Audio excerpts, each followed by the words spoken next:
Have you ever tried to find an episode of an old TV show that just doesn't seem to exist? Or were waiting for a new video game to be released, but it gets cancelled and never does?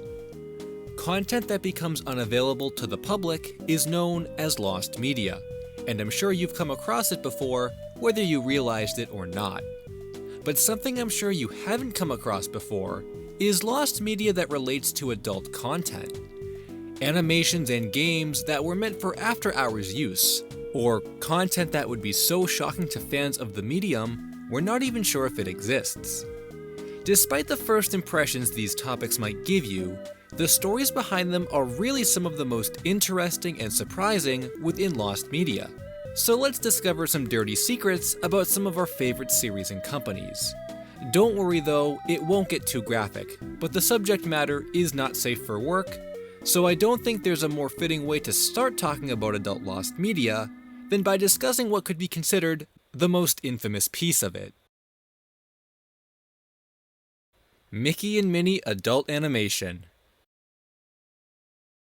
Throughout the many decades Disney has been in existence, you've probably heard all about those rumors of subliminal messages or hidden meaning being slipped into their films. One of the more common ones I remember hearing about was a scene in The Lion King where the stars moved to form an arrangement of letters. Apparently, some viewers thought the word that was spelled was sex, and rumors quickly spread that this was a dirty Easter egg slipped in by the animators on purpose.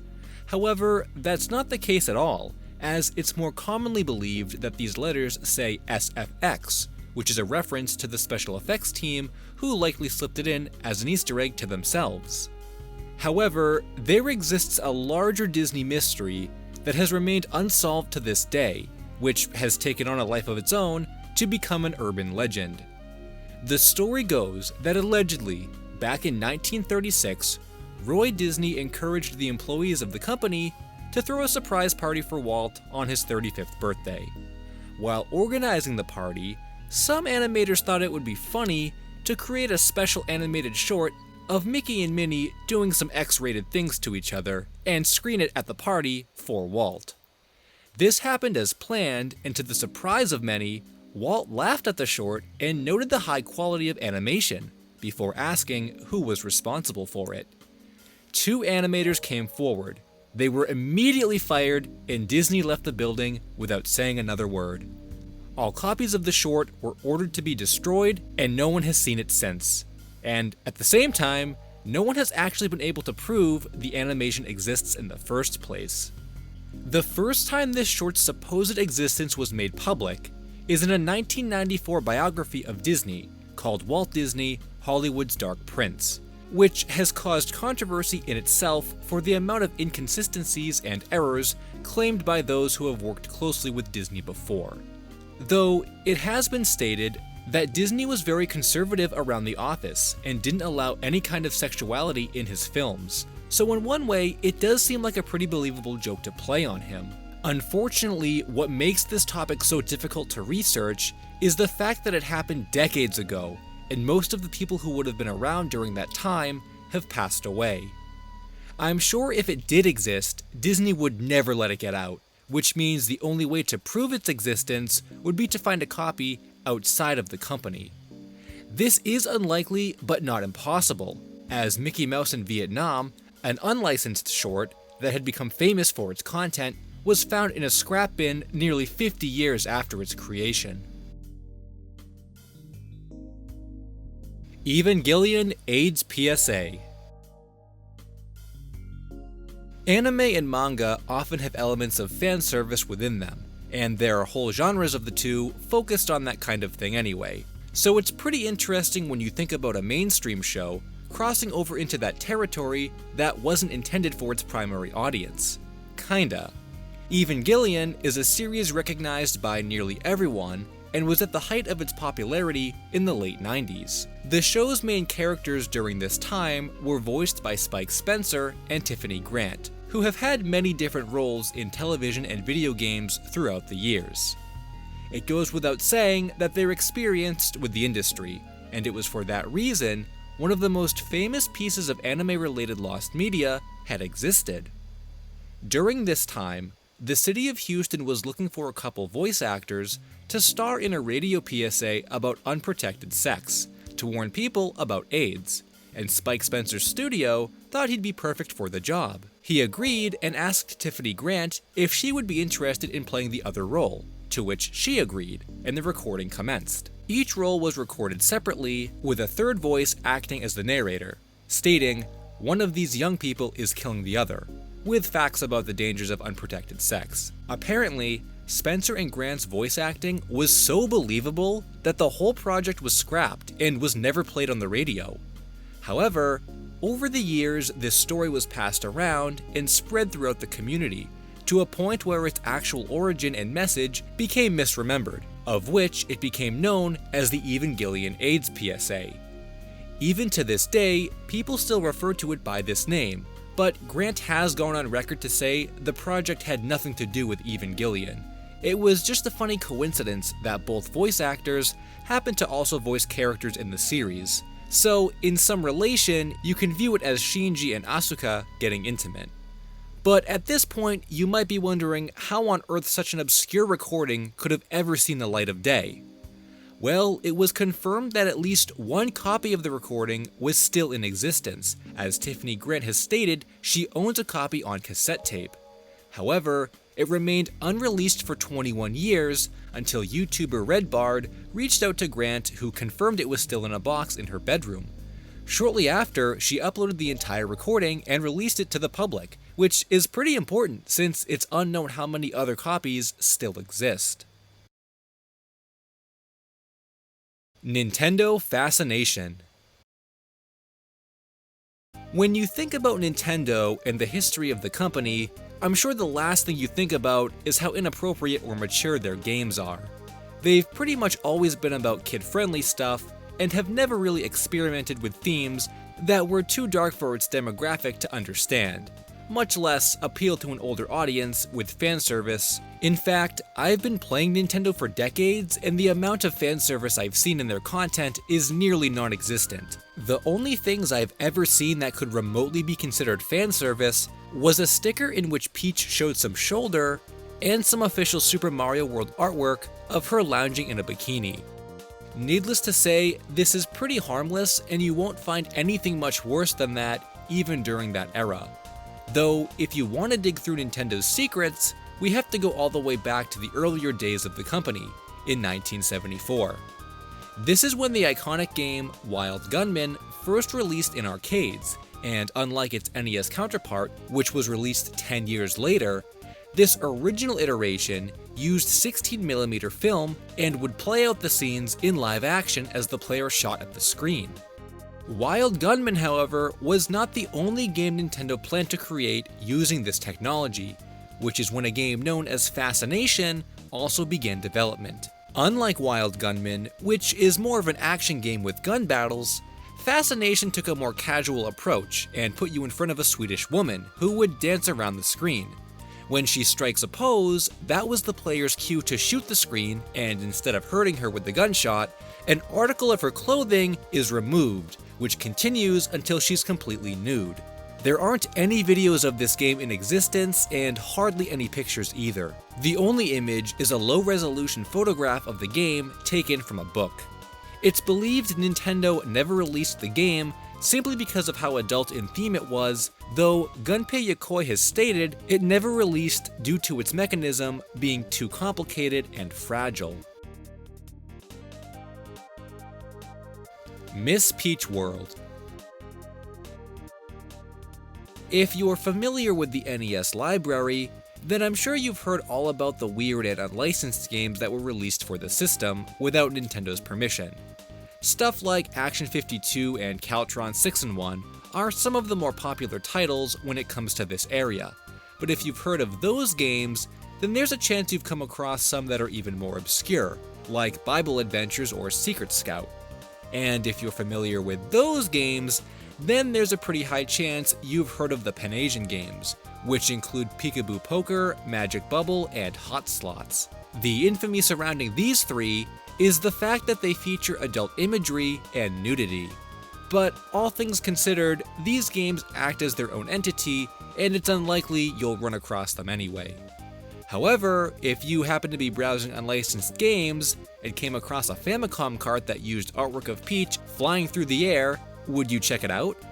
On the surface, you'd think it was a hack of Super Mario Bros. 3 that replaces Mario with Peach, since the cover copies its design exactly and honestly looks nice. Well, if you happen to buy this game and put it into a Famicom, you'd be in for a surprise because the game is nothing like Mario Bros. 3 and it's pretty inappropriate.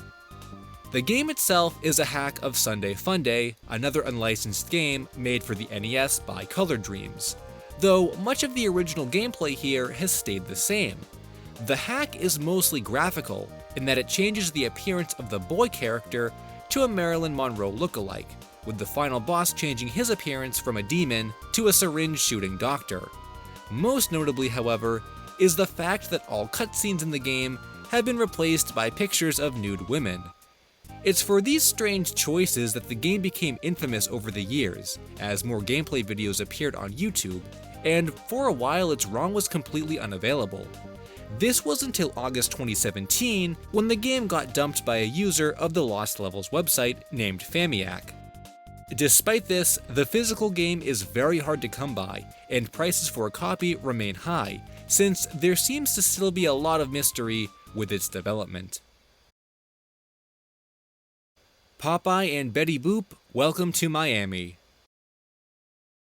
The X-rated Mickey and Minnie animation that was supposedly screened at Walt Disney's 35th birthday is certainly an interesting story, but since so much of it is considered a rumor, there's no way we can be sure it exists. However, we can get a little closer to a similar piece of lost media by looking at another studio and the animation they produced using a couple of their characters.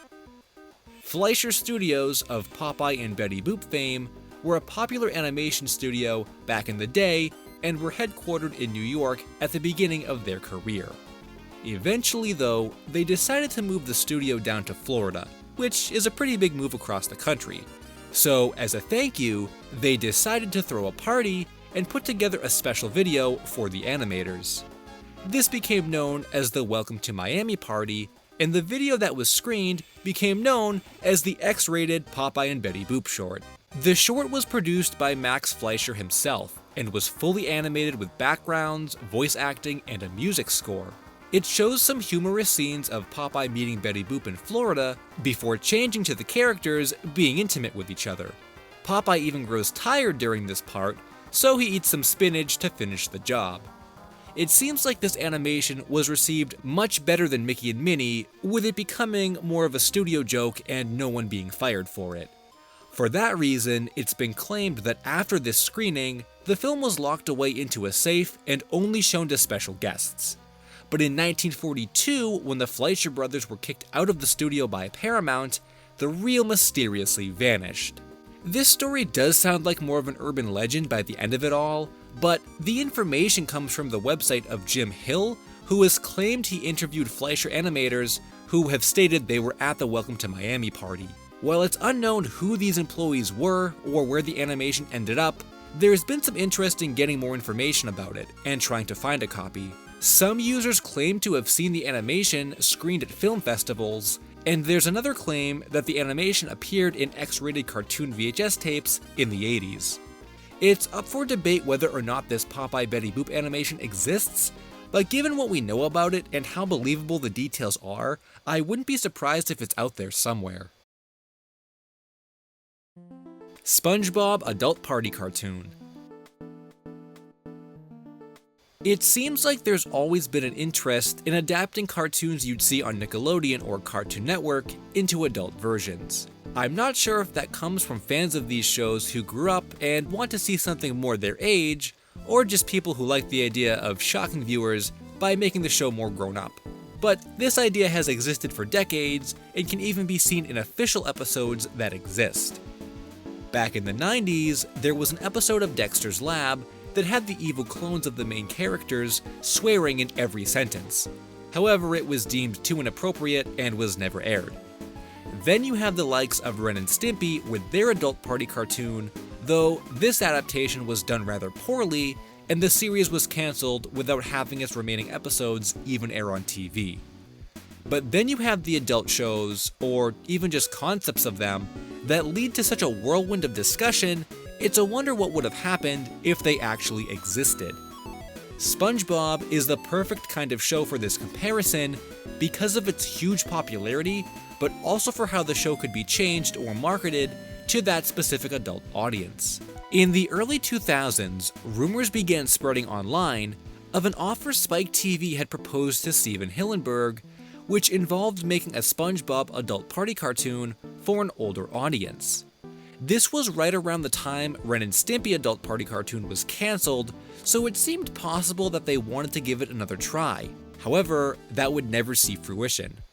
Apparently, this offer went so poorly as Steven flat out rejected it, and Nickelodeon backed him on it, which led to a huge discussion from SpongeBob fans about why this would have been a bad idea, but also if plans for such a show were even real in the first place. The earliest existence of this rumor I can find dates back to 2004, from the anime superhero forums, where OP states his friend's dad works for Spike TV, which is where he heard the story from. He also makes a point about rumors getting out of control and states he's going to get more confirmation on the claim, but never does. Most people have written this adult adaptation off as a rumor, and aside from this thread, there's not really any other evidence to suggest it existed.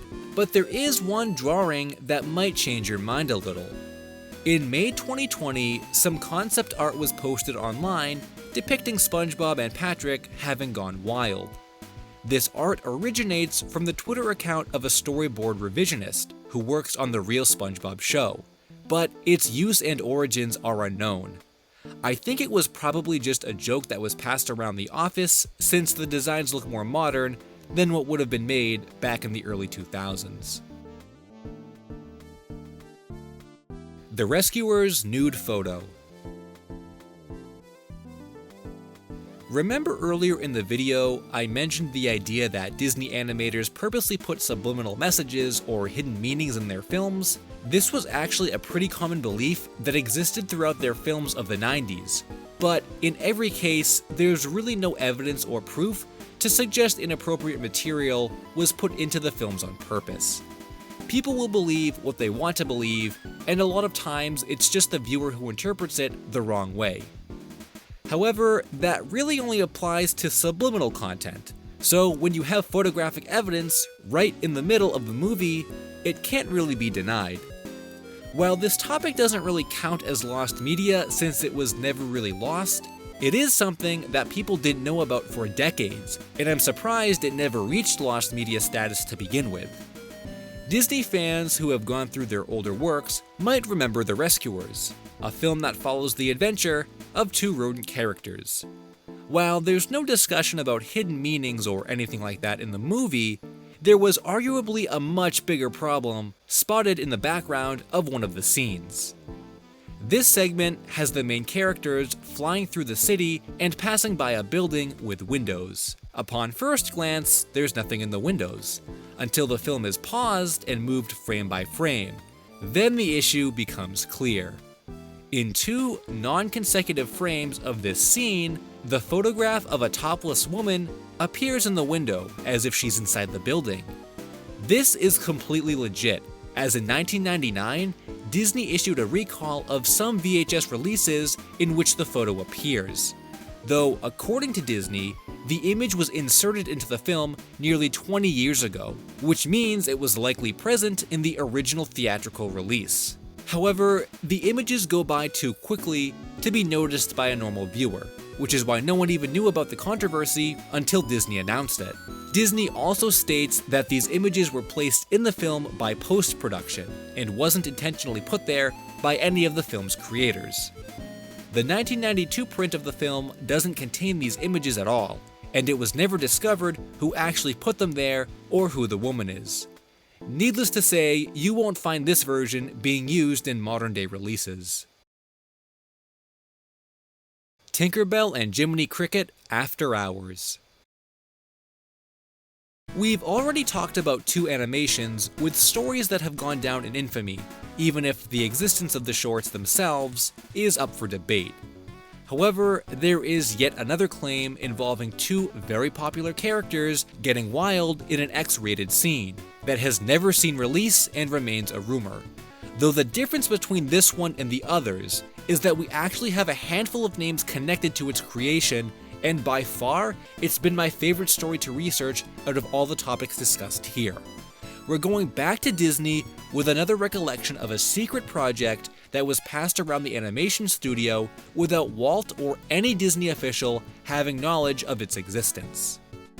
In one of Jim Hill's question and answer sections on his website, he gets asked why Tinkerbell became a big spokesperson for the company since her appearance in Peter Pan is anything but nice.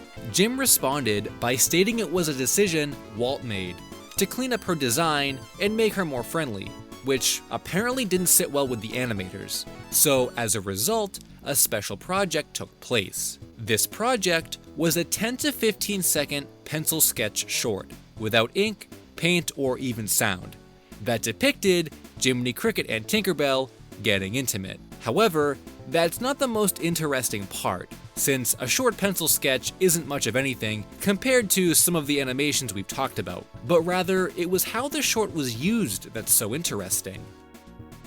It's been stated that this entire project was an inside joke between the 9 old men, Disney's legendary veteran animators. Supposedly, when a sequence of animation was finished and getting ready to be test screened, one of the 9 old men would splice in the X-rated short, so when the sequence was played back, they'd see the shocked expression of the animator who had no idea it was in there. Then, once the joke was over, the witness would be sworn to secrecy, and the X-rated clip would be spliced out and tucked away for the next time when it would be used.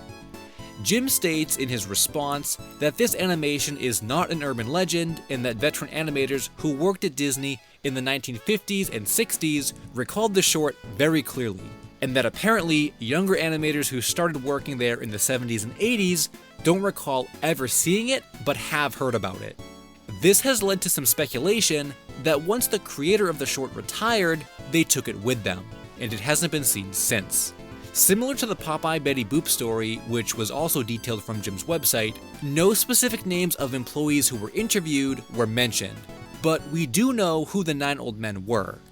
Unfortunately, they've all passed away, but it adds so much mystery to think that one of these animators actually created a piece of lost media so elusive that it somehow never got leaked and the secrecy surrounding it was never broken. But I think that's what makes adult lost media so interesting. It's not about the fact that they were created with adults in mind or that they're labeled as not safe for work. It's really about the fact that their existence is so mysterious, and that makes them some of the most difficult pieces of lost media to find. And as awareness for lost media and the preservation of animation continues, we might be surprised with what shows up in people's private collections or collecting dust in someone's attic. Because lost media is everywhere, and I'm sure you've come across it before, whether you realized it or not. Hey guys, I hope you enjoyed the video. Be sure to check out some of my other game-related lost media videos. Thanks for watching, and until next time, Finn.